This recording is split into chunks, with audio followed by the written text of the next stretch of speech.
بھائی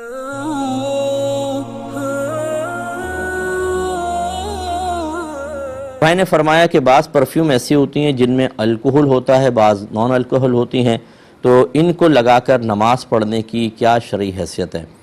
دیکھیں، نماز دونوں صورتوں میں ہو جاتی ہے۔ ویسے تو الکوہل کو پہلے ہمارے فقہائے عظام نے نجاست غلیظہ قرار دیا تھا جب اس کا استعمال بہت ہی قلیل ہوا کرتا تھا، لیکن اب چونکہ اس کا استعمال بہت ہی زیادہ ہوتا ہے اور براہ راست الکوہل کی ممانعت پر قرآن و حدیث کے احکام وارد نہیں ہوئے ہیں، فقہاء نے اپنے ذاتی رائے سے اس کو منع کیا تھا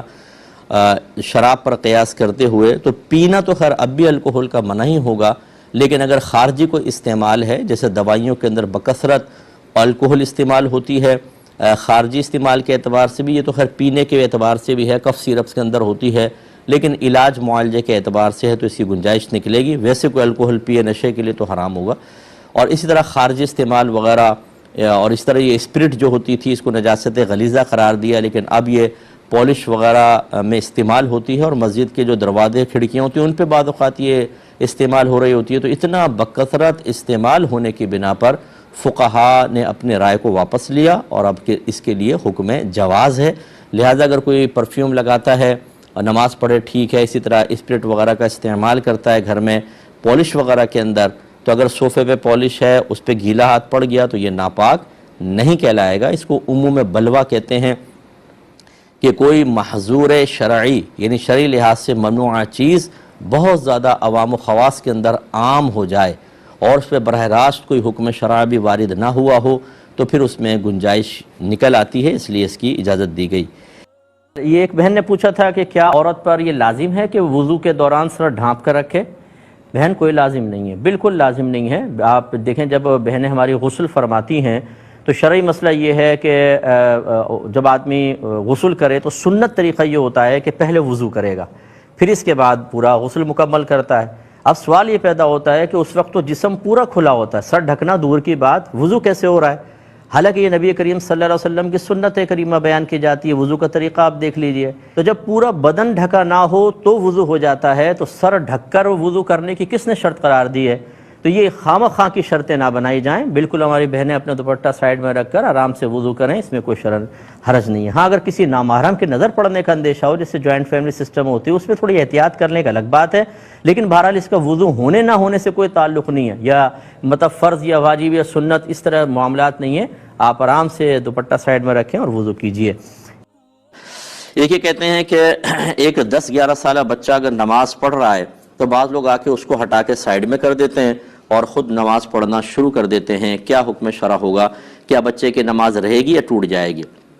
لیکن پہلی بات تو یہ کہ اگر بچے کے 3 قدم انہوں نے چلوا دیے، ہٹایا بچے نے 1 2 3 قدم، تو بچے کی نماز ٹوٹ گئی، اسے دوبارہ نماز یعنی نیت دوبارہ باندھنی ہوگی، یہ تو ٹوٹنے کا مسئلہ ہو گیا۔ اب ذرا جو جتنے ہمارے بزرگان دین سن رہے ہیں وہ ذرا سماعت فرمائیں، مسئلے ہمیں بالکل پتہ نہیں ہوتے، دین کی ABC ہم نے سیکھی نہیں ہوتی، لیکن یہ 45 سال سے نماز پڑھ رہے ہیں، ان کے سفید داڑھی ہے، یہ صاحب جو ہیں مسجد کے انتظامات میں حصہ لیتے ہیں، تو سب سے بڑے مسجد کے مفتی یہی ہیں، یہ جو کریں گے وہ صحیح کریں گے۔ اب اچھی طرح سمجھ لیں کہ شرعی مسئلہ کیا ہے۔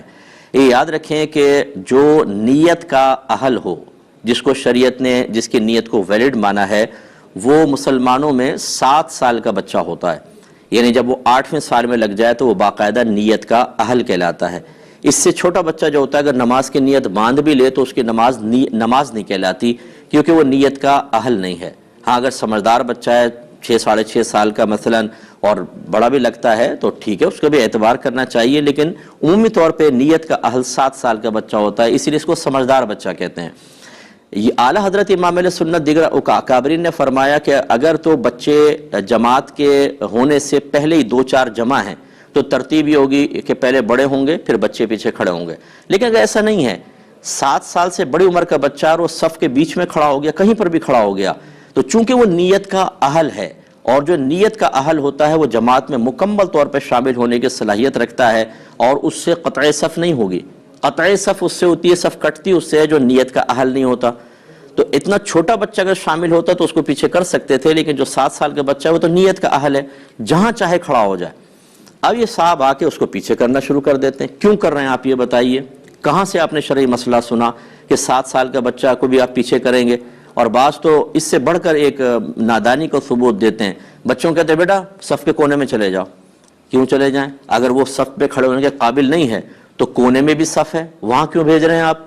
لیکن کچھ پتہ نہیں ہے دین کا، کچھ پتہ نہیں ہے کہ کیا ہے مسئلہ، وہاں چلے جائیں۔ تو اب 10-11 سال کا بچہ تو یہ بہت بڑی عمر کا بچہ ہوتا ہے، کہاں 7 سال، کہاں 10-11 سال کا بچہ، اسے پیچھے کرنے والا گناہ کبیرہ کا مرتکب ہے، شدید گناہ کبیرہ۔ اس لیے کہ نبی کریم صلی اللہ علیہ وسلم نے نمازی کے آگے سے گزرنا منع کیا، اور فرمایا کہ گزرنے والا جانتا کہ میرے اس گزرنے میں کیا گناہ ہے تو وہ اس قدم کو اٹھانے سے جو اس نے نمازی کے آگے سے گزرنے کے لیے اٹھایا، وہاں پر 40 سال تک کھڑے رہنا پسند کر لیتا،